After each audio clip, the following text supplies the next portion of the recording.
Okay, so look, I wouldn't exactly call that willful blindness, because perhaps there was an element of willful blindness. She didn't know anything about mechanics, but you get the point, right? It's like, let's say she would have been in a fatal accident. You might say, well, you can shake your fist at God for producing the circumstances, but you know, the fact that you could see through the floorboards, that's probably something that you might have paid attention to. And so it's always the question, is that if things fall apart around you, to what degree is it the mere tendency of things to degenerate entropically, because they do that of their own accord, or have you sped the probability of decay by failing to pay attention when a little snake manifests itself inside your paradise?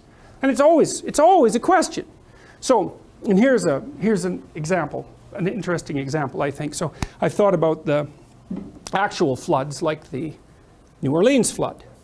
Okay, so New Orleans is built where there are floods. Everyone knows that. And it's a major port in the United States. A huge part of American trade goes down the rivers to New Orleans. So there was a reason it was built where it was, even though it was a dangerous place to build it. And in order to maintain New Orleans, they had to build these levees that kept the water back. Now, the American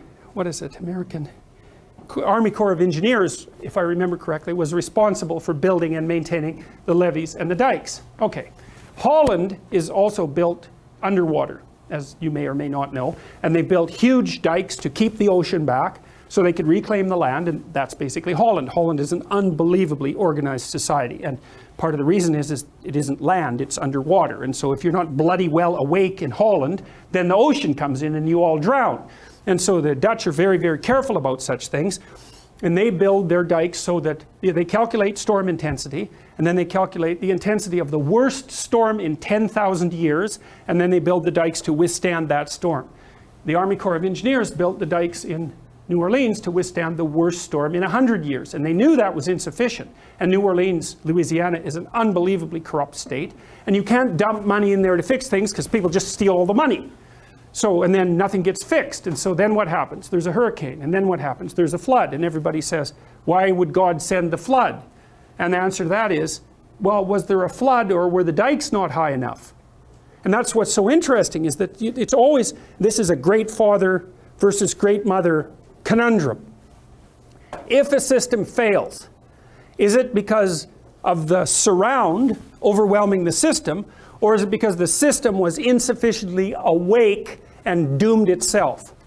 Okay, so Eliad's take on the flood myth is this. God comes along and floods the world periodically. Why? And that's the catastrophic influx of chaos, right? So chaos will wipe you out from time to time. Why?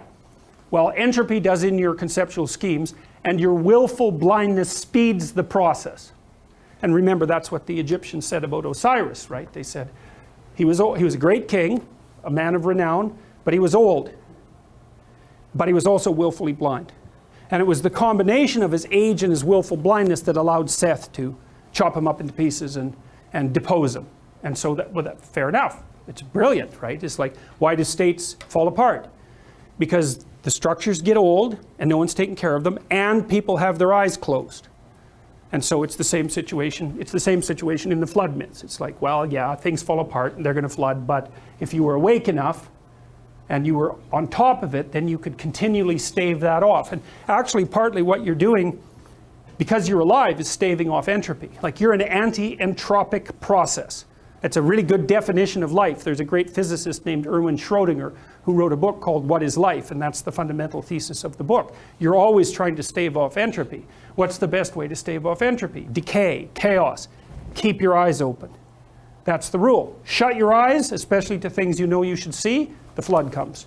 And that's the evil of man that's laid out in this story, because that's the worst sort of, perhaps it's not the worst, it's one of the primary sins, so to speak, that will bring about the flood. We already talked about the other things that characterized Cain's attitude. So,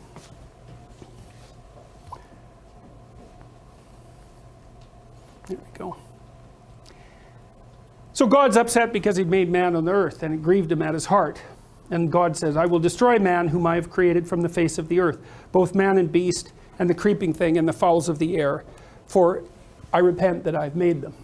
But Noah found grace in the eyes of the Lord. Okay, so now that's an interesting thing. So here what we have is, the question is, the whole world's in chaos at this point. right, in this point in the story. And the chaos is of multiple sorts. It arose from the fall. It arose from the emergence of self-consciousness. It arose from the sins of Cain. Like, things are not going well. It's multiple levels of collapse. And it's got to the point where God's saying, this is a mess. Like, it's such a mess that the whole thing has to be washed away. The first fall wasn't enough. Even Cain's collapse wasn't enough. We're going to just scrub the whole bloody thing clean. So it's the ultimate in traumatic collapses. The question is, well, what do you do in the face of the ultimate in traumatic collapses? And the answer is in the story. So Noah is someone who finds favor in the eyes of God. So he's like Abel. There's something that Noah's doing right that's going to enable him to ride out the storm. And so the question, here it's the same question. Do you want to have a life where there's no storms? Or do you want to have a life where you can ride out the storms? That's the issue, right? Are you behind the dikes, or do you build a boat? Do you captain the boat? That's the same idea. And so the idea here is that the thing that rides out the chaos is the thing that builds and captains the boat. It's another dominance hierarchy idea. What should be at the top? Well, it's the top of something that doesn't get flooded out as well. What should be at the top? Well, it's to be the boat builder and to be the captain of the boat. It's not to be hidden from the flood, precisely. And so, I mean, here's something to think about. Identity politics, because that's what we're up to our neck in. Okay, are you who you are? Can I box you in? Will you accept that as an identity? So I could do that lots of ways. You're male, you're Asian, you're young, right? There's things about you that I can derive because of your putative membership in a set of different groups. The problem with doing that is that the number of groups that I can assign you to is without end. So I have to pick arbitrary groups to assign you to, and you can accept that if you want, but there's no evidence that those are the proper canonical groups. But maybe you're happy about that, because now you've been assigned membership in a group, and that's your identity. Okay, so the question is, well, fine. What happens when that identity is blown into pieces? Then what? Well, here's the answer to some degree. And this is the answer that's embedded in the story of Noah. If you want to withstand chaos, do you want to be who you are, or do you want to be the thing that changes who you are constantly? That's the question. And that's the difference. That's the difference. There's a categorical difference in identity. Are you who you are, or are you the thing that could continually be more than you are? And that's the thing that isn't the stable identity. It's not the initial state. It's also not the state of being in chaos, that nihilistic state, let's say. And it's not even the state of reformulation that occurs after you've gone through the process. It's the state of continually going through the process. So you can identify with the thing that you can identify with the thing that you are, or you can identify with the thing that transforms who you are. Right. And that's the same as the state subjugating itself to the individual. Because the individual is the thing that transforms the state. And what the state should do, the state's necessary, because obviously it organizes all of us into peaceful cooperation and competition. The state's necessary. Then the question is the state the highest good? And the answer to that is, well, it can't be, because it's old and dead and blind. And so if the state becomes the highest good, then you're occupied by the spirit of something that's old and dead and blind. Well, that's not only not good for you, because then you're old and dead and blind, but it's also bad for the state, because as soon as the state gets old and dead and blind, God gets unhappy with it, and the chaos comes in and washes it away. So it seems like a bad solution. So what's the proper solution?